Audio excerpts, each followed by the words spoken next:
ದೇವರು ವಾಕ್ಯ ಹೇಳ್ತದೆ, ಅಮ್ಮ ದೇವರು ನನ್ನ ನಿನ್ನ ಕಷ್ಟಗಳಾಗ್ಲಿ ಕಣ್ಣೀರುಗಳಲ್ಲಿ ನೋಡಿ ಸುಮ್ಮನೆ ಕೊಡೋದಕ್ಕೆ ಆತನು ಕುರುಡನಲ್ಲ.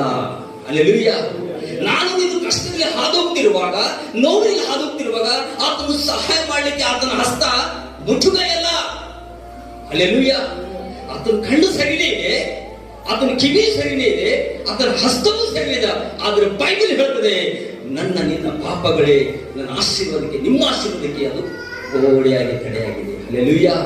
ಆಗ ಅಮ್ಮ ಹೇಳಿದ್ರೆ, ಅಮ್ಮ ಪಾಪ ಒಂದು ವೇಳೆ ನೀನು ಜೀವಿತದಲ್ಲಿ ಆಳ್ವಿಕೆ ಮಾಡ್ತಿದ್ರೆ, ನೀನೆಷ್ಟೇ ದಾನ ಧರ್ಮ ಮಾಡಿದ್ರು ಕೂಡ, ನೀನೆಷ್ಟೇ ಚರ್ಚಿಗೆ ನೀನು ಕಾಣಿಕೆ ಕೊಟ್ಟರು ಕೂಡ ನಿನ್ನ ಪ್ರಾರ್ಥನೆ ದೇವರು ಕೇಳಲ್ಲ. ಹಲ್ಲೆಲೂಯ. ಯಾಕೆ ಕೇಳಲ್ಲ ಅಂತಂದ್ರೆ, ನಾನು ನೀನು ಸೇವಿಸುವಂತ ದೇವರು ಆತನು ಪರಿಶುದ್ಧನಾಗಿದ್ದಾನೆ. ಹಲ್ಲೆಲೂಯ. ಆತನು ಪಾಪ ರಹಿತನಾಗಿದ್ದ ದೇವರಾಗಿದ್ದಾನೆ. ಅದಕ್ಕೆ ದೇವರ ವಾಕ್ಯ ಹೇಳ್ತದೆ, ಪರಿಶುದ್ಧನು ನಿರ್ಮಲ ಚಿತ್ತನು ದೇವರನ್ನು ಕಾಣುವುದಿಲ್ಲ. ಹಲ್ಲೆಲೂಯ. ಪರಿಶುದ್ಧತೆ ಇಲ್ಲದೆ ಯಾರು ಕೂಡ ದೇವರನ್ನು ನೋಡುವುದಕ್ಕೆ ಸಾಧ್ಯವಿಲ್ಲ.